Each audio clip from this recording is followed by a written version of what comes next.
नमस्कार, आप देख रहे हैं जी बिजनेस। मैं हूं आपके साथ ताबिश हुसैन और सबसे पहले एक बेहद जरूरी खबर आपको बता दें। दिल्ली में पानी का संकट और गहरा होता जा रहा है। पानी की दिक्कत को देखते हुए दिल्ली सरकार ने कल सभी प्राइवेट और निजी स्कूलों को बंद रखने के आदेश दिए हैं। हरियाणा में चल रहे जाट आंदोलन की वजह से दिल्ली में पानी का संकट पैदा हो गया है और आंदोलनकारियों ने मुनक नहर का पानी रोक रखा है। और सब बात करने के लिए इस वक्त मेरे साथ समीर दीक्षित फोन लाइन पर मौजूद है। समीर, जाट आंदोलन का असर अब दिल्ली में दिखने लगा है। स्कूल तो कल बंद करेगी दिल्ली सरकार, लेकिन क्या इस समस्या का कोई हल निकाला गया है या जब तक ये आंदोलन चलेगा इसी तरह दिल्ली वालों को परेशानी का सामना करना पड़ेगा? जी बिल्कुल ताबिश, देखिए बात सिर्फ पानी की नहीं है। मुनक नहर से जो पानी दिल्ली को आता था उससे दिल्ली के काफी हिस्सों में उसका फायदा पहुंचता था, पानी पहुंचता था। यही वजह है कि जो जाट आंदोलन चल रहा है उन्होंने चिन्हित तरीकों से निशाना साधा है आंदोलनकारियों ने। जैसे मुनरका नहर का पानी रोक कर दिल्ली में पानी का संकट गहरा सकता है। यही नहीं, रेल यातायात यानी कि रेल पटरियों पर बैठकर ट्रेन की आवाजाही को भी बुरी तरीके से प्रभावित किया गया है। इसके साथ ही जो पड़ोसी राज्य है जैसे हरियाणा की तरफ से जो लोग दिल्ली में एंटर करते हैं सड़क के जरिए, नेशनल हाईवे के जरिए, तो नेशनल हाईवे को भी जाम किया गया है। तो दिल्ली के लिए मुसीबतें फिलहाल काफी हैं, क्योंकि पानी का संकट तो है ही, सड़क और रेल यातायात भी बुरी तरीके से प्रभावित हुआ है जाट आंदोलन के चलते। चूंकि अभी तक इसका कोई हल निकाला नहीं गया है, आंदोलनकारियों की से बैठकर अभी बीच का रास्ता नहीं निकला गया है। यही वजह है कि दिल्ली सरकार की कोशिश ये है कि जो टेम्परेरी अरेंजमेंट किए जा सके, जैसे प्राइवेट और सरकारी स्कूल को बंद करके एक कदम ये उठाया है। साथ ही वाटर टैंकर के जरिए जो इलाके प्रभावित होंगे पानी की किल्लत के चलते वहां तक पानी पहुंचाना होगा। तो इस तरीके से अस्थायी तौर पे जो कदम उठाए जा सकते हैं सरकार वो उठाने की कोशिश कर रही है। लेकिन ये जरूर है कि जाट आंदोलन का एक गहरा असर दिल्ली में अब नजर आता हुआ दिखाई दे रहा है। जी ताबिश। समीर, आप बने रहिए हमारे साथ। अब ये दिखाते हैं कि दिल्ली के उप मुख्यमंत्री मनीष सिसोदिया का इस समस्या के बाद क्या कहना है। दिल्ली के सारे स्कूल, जिसमें दिल्ली सरकार के स्कूल, एनडीएमसी के, एमसीडी के सारे प्राइवेट स्कूल्स, उनको बंद करने के निर्देश दिए हैं। कल दिल्ली में कोई स्कूल नहीं खुलेगा और जो परीक्षाएं हो रही थी या जो एडमिशन की प्रोसेसेस थी वो अब पोस्टपोन की जाएंगी, क्योंकि कल होने वाली परीक्षा फिर आगे कराई जाएगी। अभी कल के बारे में निर्णय लिया गया है, कल की स्थिति को देखते हुए फिर आगे कोई निर्णय लिया जाएगा। तो अभी फिलहाल कल के बारे में निर्णय लिया गया है, ये उप मुख्यमंत्री का कहना था। और अरविंद केजरीवाल, दिल्ली के मुख्यमंत्री की क्या इस पर सोच है, उनका क्या कहना है, अब आपको ये दिखाते हैं। ये निर्णय लिया गया है कि राष्ट्रपति जी, प्रधानमंत्री जी, chief justice of India, defence installations, अस्पताल और फायर ब्रिगेड, इनको छोड़ के बाकी जितना भी पानी है वो दिल्ली के लोगों में बराबर बराबर बांटा जाए। उस कटौती में मैं भी शामिल हूँ और मेरी दिल्ली की जनता से हाथ जोड़ के अपील है कि पानी को बचा के रखें, जितना ज़्यादा बचा सकते हैं, क्योंकि इसी पानी में अपने को हो सकता है अगर समाधान तुरंत भी निकल आए तो 1-2 दिन हो सकता है कि इसी पानी में अपने को गुजारा करना पड़े। इसी को देखते हुए कल स्कूलों की छुट्टी भी घोषित कर दी गई है। समीर, स्कूलों की छुट्टी है, दिल्ली में पहले ही पानी की प्रॉब्लम रहती है और अब ऐसे हालात जबकि पानी की जरूरत इतनी किल्लत हो जाएगी कि मुख्यमंत्री कह रहे हैं कि कुछ लोगों को छोड़कर बाकी में बराबर से पानी को बांटा जाएगा। कैसे देखा जाए आने वाले दिनों में ये समस्या कितनी बड़ी होती हुई नजर आ रही है दिल्ली वासियों के लिए? ताबिश, इसमें एक मसला ये भी है। देखिए, इसमें कोई दो राय नहीं है कि जो आंदोलन इस वक्त चल रहा है उसका असर जरूर है। सड़क रेल यातायात पर असर है, दिल्ली में पानी की भी दिक्कत आ सकती है। लेकिन सूत्रों के मुताबिक ये भी है कि ये जो आंदोलन चल रहा है इसको राजनीतिक रूप से भी अगर आप देखें तो हरियाणा में भारतीय जनता पार्टी की सरकार है और इस आंदोलन की सीधी मार अगर इसका कोई नुकसान पहुंचेगा तो सरकार को पहुंचेगा, हरियाणा की सरकार को पहुंचेगा। इसका मैग्नीट्यूड बढ़ाने के लिए भी दिल्ली सरकार ने अपनी तरफ से इस तरीके की ये कोशिश करी है, ये बताने के लिए कि बहुत ज्यादा प्रभावित हो रहा है इस आंदोलन के चलते। चाहते अगर सरकार चाहे तो और भी कई रास्ते हैं जिसके जरिए दिल्ली वासियों को राहत पहुंचाई जा सकती है। लेकिन पहले से ही अपनी ओर से ये कह देना कि हम पूरी तरीके से नाकाम हो रहे हैं, तो ये कहीं ना कहीं एक राजनीतिक तौर पे भी इस मसले को देखा जा सकता है। लेकिन ये जरूर है कि आंदोलन का असर है, सरकार भी जी, आंदोलन का असर तो है ही, लेकिन कहीं ना कहीं पॉलिटिक्स होती हुई नजर आ रही है, क्योंकि दूसरे राज्य का मामला है और दिल्ली सरकार की तरफ से जो कदम उठाए जा सकते हैं फिलहाल लगता है कि उसका इस्तेमाल राजनीतिक रूप से ज्यादा करने की कोशिश यहां पर हो रही है। बहरहाल आगे बढ़ते हैं। प्रधानमंत्री नरेंद्र मोदी आज छत्तीसगढ़ के नया रायपुर में है और पीएम वहां प्रधानमंत्री हाउसिंग स्कीम की शुरुआत करेंगे। ये स्कीम गरीबों को सस्ते घर मकान देने की स्कीम है। साथ ही इलेक्ट्रॉनिक मैन्युफैक्चरिंग क्लस्टर का भी शिलान्यास वहां पर किया जाएगा। नया रायपुर में पीएम के कार्यक्रम शुरू हो गया है और इसके अलावा पीएम राजनांदगांव जिले के कुरुभाव गांव में गांवों को शहरों जैसी बुनियादी सुविधाएं देने के लिए केंद्र सरकार की योजना श्यामा प्रसाद मुखर्जी इस तरह ईडब्ल्यूएस आवासों में कुल 3 लाख रुपए अर्बन मिशन का राष्ट्रीय स्तर पर शुरुआत करेंगे। पीएम के दौरे को देखते हुए सुरक्षा व्यवस्था कड़ी कर दी गई है और प्रधानमंत्री के रूप में मोदी का यह दूसरा छत्तीसगढ़ दौरा है। इससे पहले 9 मई 2015 को राज्य के नक्सल हिंसा पीड़ित दंतेवाड़ा जिले का प्रधानमंत्री ने दौरा किया था।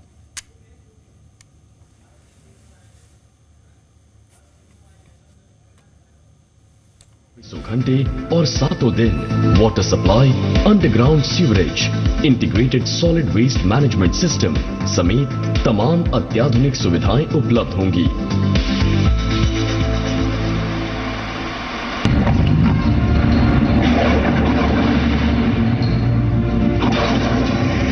मेक इन इंडिया की दिशा में छत्तीसगढ़ का बड़ा कदम।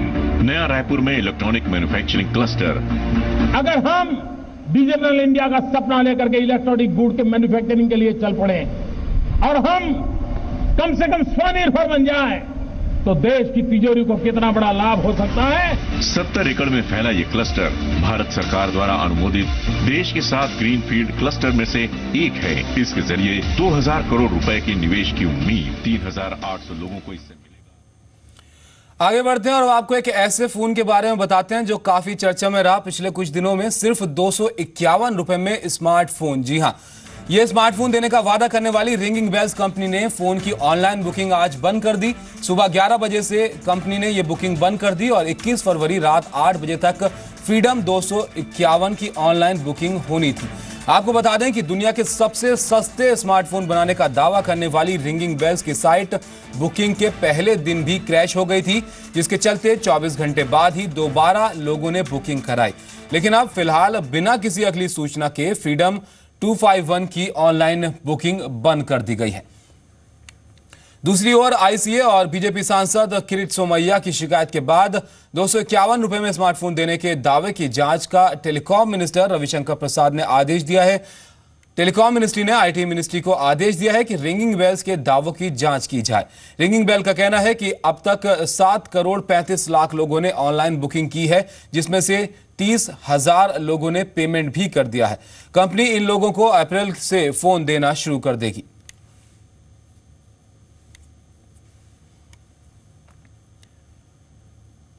और अब सभी सीनियर अधिकारी अपने जूनियर की सीक्रेट डायरी तैयार करेंगे। केंद्र सरकार ने अधिकारियों के अप्रेजल रिपोर्ट फॉर्मेट में बदलाव किया है। संदेहास्पद गतिविधि से जुड़े कर्मचारियों पर कार्रवाई के लिए इस सीक्रेट डायरी का इस्तेमाल किया जाएगा। गाइडलाइंस में 3 कैटेगरी निर्धारित की गई हैं, जिसमें बियॉन्ड डाउटफुल, डाउटफुल और समय के अभाव में पूरी रिपोर्ट नहीं बन सकने का कॉलम है। सीनियर अधिकारियों का किसी भी हालत में इन कॉलम को भरना अब जरूरी होगा। डाउटफुल वाले कॉलम के साथ सीक्रेट डायरी सबूत के तौर पर देनी होगी। हालांकि कर्मचारियों को यह डर है कि आला अधिकारी इस तरह की सूचनाओं का गलत इस्तेमाल कर सकते हैं।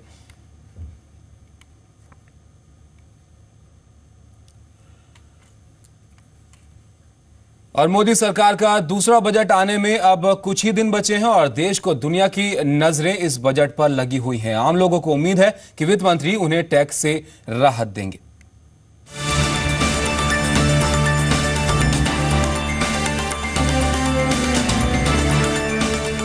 29 फरवरी को पेश होने वाले बजट से आम लोगों को काफी उम्मीदें हैं। खास तौर पर टैक्स में छूट को लेकर लोग वित्त मंत्री से काफी आस लगाए बैठे हैं। क्या इस बजट में लोगों की उम्मीदें पूरी होंगी? जी बिजनेस को मिली जानकारी के मुताबिक हाउसिंग, हेल्थ केयर और शिक्षा जैसे क्षेत्रों में सरकार राहत का ऐलान कर सकती है। साथ ही बचत और निवेश को बढ़ावा देने के लिए कदम उठा सकती है। हालांकि बजट में कई क्षेत्रों में सरकार टैक्स में छूट देती है, लेकिन मौजूदा इन्फ्लेशन रेट को देखते हुए ये काफी कम है। इनमें से एक है होम लोन पर टैक्स छूट। बजट में होम लोन पर टैक्स डिडक्शन लिमिट बढ़ाने की मांग हो रही है। बिल्डर्स का मानना है कि हाउसिंग लोन पर टैक्स डिडक्शन लिमिट बढ़ने से मकानों की बिक्री बढ़ेगी। फिलहाल होम लोन के ब्याज पर टैक्स में अधिकतम 2 लाख रुपए सालाना की छूट मिलती है। जानकारों का मानना है कि पिछले 16 सालों में होम लोन पर टैक्स डिडक्शन लिमिट में खास इजाफा नहीं हुआ है। 16 साल पहले होम लोन पर टैक्स डिडक्शन लिमिट 1.5 लाख रुपए लागू की गई थी। इस दौरान इन्फ्लेशन को ध्यान में रखा जाए तो मौजूदा समय में करीब 4 से 4.5 लाख रुपए टैक्स डिडक्शन मिलना चाहिए। इसी तरह हेल्थ केयर की बात करें तो मेडिक्लेम पर भी टैक्स छूट का हाल अच्छा नहीं है। मेडिक्लेम इंश्योरेंस प्रीमियम पर अधिकतम टैक्स छूट 25,000 रुपए है। सीनियर सिटीजन्स के लिए 30,000 रुपए अतिरिक्त छूट का नियम है। आज के दौर में इलाज के महंगे खर्च को देखते हुए टैक्स छूट की सीमा बढ़नी चाहिए। सवाल ये भी है कि सरकार के इंश्योरेंस कराने की नसीहत पर सर्विस टैक्स क्यों वसूला जाता है। HRA यानी हाउस रेंट अलाउंस छूट में भेदभाव खत्म करने की मांग भी तेज हो रही है। दरअसल दिल्ली, मुंबई, कोलकाता और चेन्नई के लिए बेसिक सैलरी के 50% हिस्से पर टैक्स छूट मिलती है, जबकि बाकी शहरों में बेसिक सैलरी के 40% के बराबर HRA में छूट मिलती है। पिछले कुछ सालों में हैदराबाद, बेंगलुरु, पुणे में किराए कोलकाता और चेन्नई के मुकाबले ज्यादा बढ़े हैं। कई नॉन मेट्रो शहरों में घर का किराया ज्यादा है और HRA छूट कम है। बात एजुकेशन की करें तो सरकार ट्यूशन फीस में भी कम छूट देती है। फिलहाल प्रति बच्चे पर सालाना ट्यूशन फीस छूट 1200 रुपए है। ये छूट अधिकतम 2 बच्चों के लिए मिलती है, जबकि हकीकत ये है कि 1200 रुपए सालाना में किसी भी अच्छे स्कूल में पढ़ाई संभव नहीं है। यहाँ सवाल यह है कि पढ़ाई की हर चीज का खर्च बढ़ चुका है, लेकिन छूट सिर्फ ट्यूशन फीस पर ही क्यों मिलती है। ये सारे क्षेत्र आम आदमी के जेब से सीधे जुड़े हैं। क्या वित्त मंत्री आने वाले बजट में उनका ख्याल करेंगे? ब्यूरो रिपोर्ट, जी मीडिया। तो बजट में ऐसी कई चीजें हैं जिन पर सरकार काफी कम टैक्स छूट देती है। इनमें से एक है होम लोन पर टैक्स छूट। बजट में होम लोन पर टैक्स डिडक्शन लिमिट बढ़ाने की मांग हो रही है और बिल्डर्स का मानना है कि हाउसिंग लोन पर टैक्स डिडक्शन लिमिट बढ़ने से मकानों की बिक्री भी बढ़ेगी। फिलहाल होम लोन के ब्याज पर टैक्स में अधिकतम 2 लाख रुपए सालाना की छूट दी जाती है और जानकारों का मानना है कि पिछले 16 सालों में होम लोन पर टैक्स डिडक्शन लिमिट में खास इजाफा नहीं हुआ है।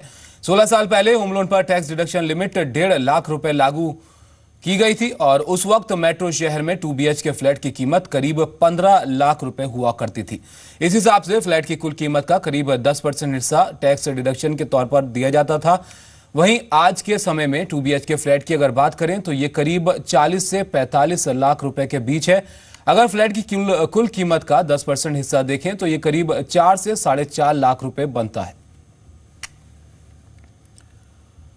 और ग्लोबल स्लोडाउन की आशंका के बीच ऑटो इंडस्ट्री को वित्त मंत्री से खासी उम्मीदें हैं। ऑटो इंडस्ट्री ने वित्त मंत्री से सभी टैक्सेस को गुड्स एंड सर्विस टैक्स यानी GST में मर्ज करने की मांग की है। इसके अलावा ऑटो इंडस्ट्री गाड़ियों के लिए सिर्फ 2 तरह की एक्साइज ड्यूटी रखने की मांग कर रही है। मैन्युफैक्चरिंग में बड़ी हिस्सेदारी रखने वाले ऑटो सेक्टर को बजट से बड़ी उम्मीदें हैं। खराब मॉनसून की वजह से ग्रामीण मांग घटने की आशंका के चलते इंडस्ट्री डरी हुई है और उसे उम्मीद है कि बजट में उसे जरूर राहत मिलेगी। ऑटो इंडस्ट्री ने सभी टैक्सेस को गुड्स एंड सर्विसेज टैक्स यानी GST में मर्ज करने की मांग की है, यानी रोड टैक्स, R&D सेस और ऑक्ट्रॉय को GST में शामिल कर दिया जाए। साथ ही ऑटो इंडस्ट्री ने बेसिक एक्साइज ड्यूटी की दरों को भी मर्ज करने की सिफारिश की है। इंडस्ट्री ने वित्त मंत्री से गाड़ियों के लिए सिर्फ 2 तरह की एक्साइज ड्यूटी रखने की मांग की है, यानी 12.5% 2 व्हीलर, छोटी कारें और छोटे ट्रकों के लिए और 20% बाकी गाड़ियों के लिए। साथ ही इंडस्ट्री का सुझाव है कि GST लागू होने के बाद सभी टैक्स खत्म कर दिए जाएं। ऑटो इंडस्ट्री ने गाड़ियों पर लगने वाले 1% NCCD यानी नेशनल कैलामिटी कंटिजेंट ड्यूटी को हटाने की मांग की है। इंडस्ट्री का कहना है कि इस टैक्स से ऑटो इंडस्ट्री सिगरेट की कैटेगरी में शामिल हो जाती है। इंडस्ट्री ने इलेक्ट्रिक और हाइब्रिड गाड़ियों को बढ़ावा देने के लिए एक्साइज और कस्टम ड्यूटी छूट की सीमा बढ़ाने की मांग की है। ऑटो इंडस्ट्री ने राज्यों की ओर से लगाए जाने वाले वैट में भी दखल देने की मांग की है। 10 से 15 साल पुरानी गाड़ियों के रिटायरमेंट के लिए सिंगल विंडो स्कीम की भी मांग की है। ऑटो इंडस्ट्री की ग्रोथ के साथ मैन्युफैक्चरिंग की ग्रोथ भी जुड़ी हुई है और उम्मीद है कि वित्त मंत्री बजट तैयार करते वक्त इस बात का जरूर ध्यान रखेंगे। ब्यूरो रिपोर्ट, जी मीडिया। तो फिलहाल यहाँ वक्त एक छोटे से ब्रेक का। ब्रेक के बाद कुछ और खबरें लेकर जल्द हाजिर होंगे। आप बने रहिए हमारे साथ।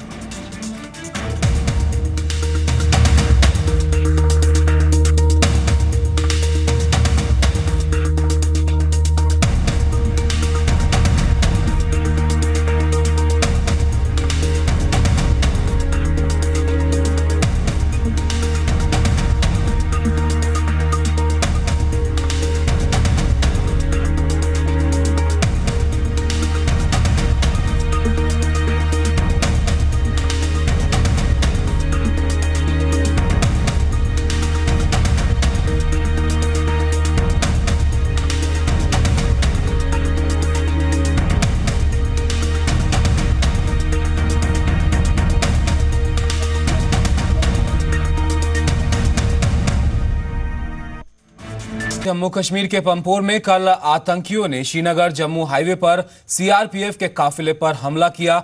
हमले के बाद आतंकी अंधाधुंध फायरिंग करते हुए एंटरप्रेन्योर डेवलपमेंट इंस्टीट्यूट की बिल्डिंग में घुस गए और तुरंत हरकत में आए सुरक्षा बलों ने बिल्डिंग में मौजूद करीब 150 लोगों को सुरक्षित बाहर निकाला।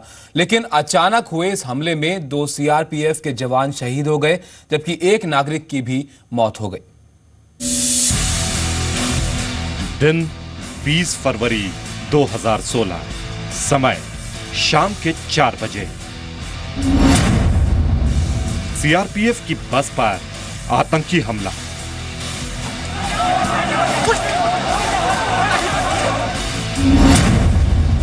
श्रीनगर जम्मू नेशनल हाईवे पर नापाक गुस्ताखी। करीबन 4 बजे जो एनकाउंटर शुरू हुआ था वो अब भी जारी है। शनिवार शाम आतंकियों ने पंपोर में श्रीनगर जम्मू नेशनल हाईवे पर सीआरपीएफ के काफिले पर हमला बोल दिया। अचानक हुए इस हमले में सीआरपीएफ के 2 जवान शहीद हो गए, जबकि 13 जवान घायल हैं। इनमें से एक की हालत गंभीर बनी हुई है। सीआरपीएफ की बस थी, उस पर हमला किया गया था। आप देखते हैं गोलियों की आवाज अभी भी चल रही है। यहाँ पर जो जम्मू कश्मीर पुलिस है, सीआरपीएफ है, सेना ने मोर्चा संभाला हुआ है। करीबन 20 से 25 लोग जो है वो इस बिल्डिंग के अंदर फंसे हुए हैं, लेकिन कहा जाता है कि 3 से 4 आतंकी जो है इसमें छुपे हो सकते हैं।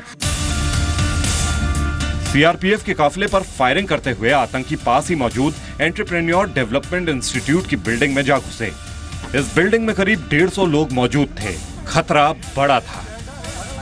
इन्हें सुरक्षित बाहर निकालने के लिए सेना, सीआरपीएफ और जम्मू कश्मीर पुलिस ने ज्वाइंट ऑपरेशन शुरू किया और आपसी तालमेल और सूझबूझ से बिल्डिंग में फंसे सभी लोगों को बाहर निकाल लिया।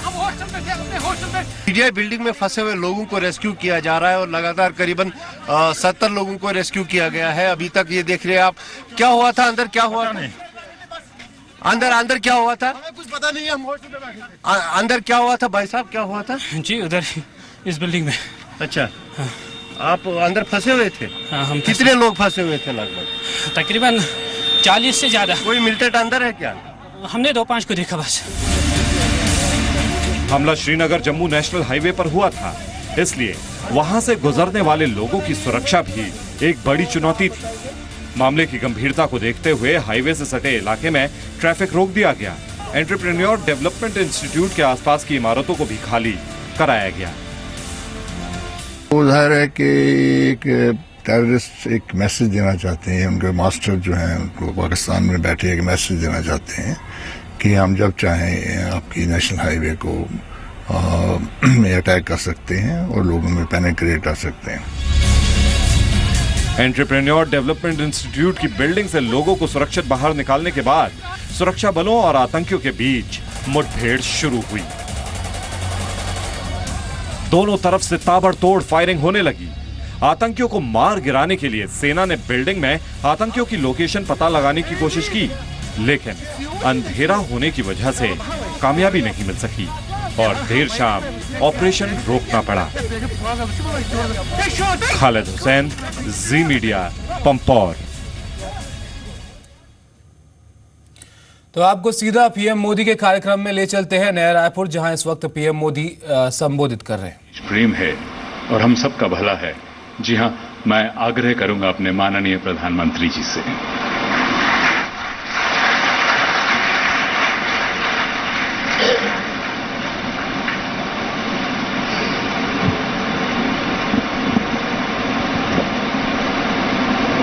मंच पर विराजमान सभी वरिष्ठ महानुभाव,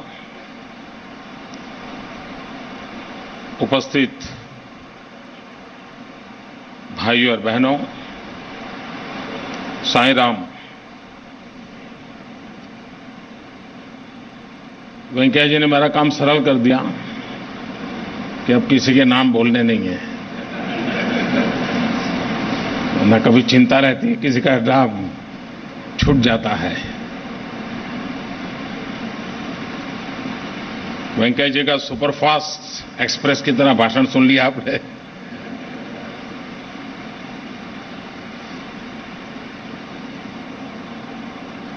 अभी रमन सिंह वर्णन कर रहे थे कि 6 बजे निकले हैं मोदी जी।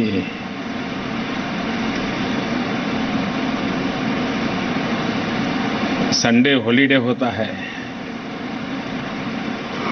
तो मेरे लिए रियल साइंस में हॉलीडे होता है। मैं हॉलीडे के संबंध में कहता हूं पवित्र दिवस। सारे काम जितने कर सकते हैं करना चाहिए। और मैं जब शाम को बिस्तर पे जाऊंगा तब तक 5 राज्यों का आज मेरा दौरा हो गया होगा। दिल्ली से चला हूं, छत्तीसगढ़ आया हूं, यहां से उड़ीसा जाऊंगा, उड़ीसा से। तो पीएम मोदी नया रायपुर में इस वक्त मौजूद हैं। प्रधानमंत्री आवास योजना की आधारशिला वहां पर रखी गई है। तो फिलहाल